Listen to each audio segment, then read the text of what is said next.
ओम नमः शिवाय ओम नमः शिवाय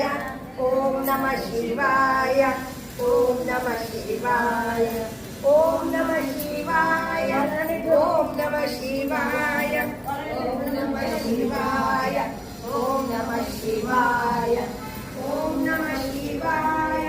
ओम नमः शिवाय ओम नमः शिवाय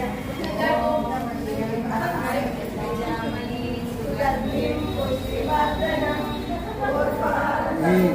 ఇప్పుడు చేస్తున్న కార్యక్రమం రేపు లక్ష బిల్లవార్చిన వినాయకుడికి వినాయక నవరాత్రి మూలంగా అష్టలక్ష్మి గుడిలో మన బ్రవరాంబా